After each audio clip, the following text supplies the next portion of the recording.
medije, mladi HSLS-a su odgovorili na optužbe koje dolaze iz studentskog centra, u kojima se njihovi posljednji istupi gdje kritiziraju otvaranje studentskog kafića nazivaju zlonamjernima. Je li studentima potrebniji kafić ili menza? Za mlade liberale dvojbe nema. Predsjednik mladih HSLS-a Toni Garac je, dajući podršku splitskim mladim liberalima, istaknuo kako se MHL ne bavi SC-om niti ravnateljicom, nego upravo nedostatkom menzi u Splitu, a retorici ravnateljice SC-a Gordane Raus iskreno se začudio. Mi nismo kritizirali da bi kritizirali, već ponudili konkretna rješenja i onda je zlonamjerno nekoga ko na takav način radi nazvati zlonamjernim. Garac je podsjetio kako je ova inicijativa za menzu aktualna već 2 godine, a nije tek predizborna priča i obećanje. Mladi liberali o problemu menzi u gradu Splitu ne govore od jučer. Naša inicijativa traje 2 godine, a složit ćete se da predizborno vrijeme ne traje 2 godine.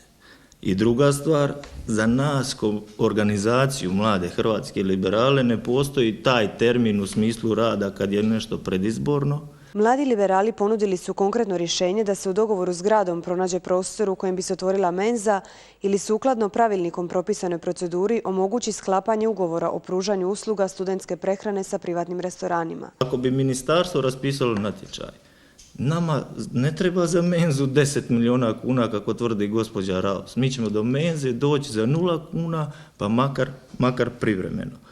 Takve menze su otvorene u nekim drugim gradovima, poput Dubrovnika, Šibenika, u Zagrebu i zaista mi nije jasno da ako je nešto tako moguće u tim gradovima, zašto to nije moguće napraviti u gradu Splitu. Hrvoje Bašić, čelnik splitskih mladih liberala koji je posljednjih dana istupao na temu studentskog kafića, rekao je kako je rješenje koje nude najjeftinije i najpovoljnije makar kao prijelazno rješenje.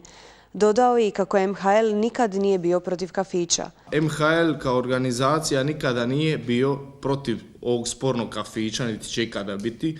Ja sam i u prijašnjim istupima rekao da apsolutno podržavam njegovo otvaranje i ko Bog da se otvorilo još 10 takvih kafića, ali tek onda, isključivo onda kad oni pravi studentski prioritet koji je trenutno u Splitu bude zadovoljen, a to je trenutni nedostatak menzi u Splitu. Bašić je naglasio i kako pozdravlja svaki napor da se poboljša studentski standard. Pozdravljam svaki napor da se studentski standard u Splitu učini boljim, ali ovakvim sitnim i mutnim kozmetičkim potezima ne možete prekriti pravu istinu, a to je da u Splitu, bez obzira na sva ova dosadašnja obećanja, menze u Splitu još uvijek nema. Mladi liberali su na kraju konferencije pozvali sve studentske udruge i predstavnike da inicijativu za menzu u centru podrže jer je ona samo u interesu studenata.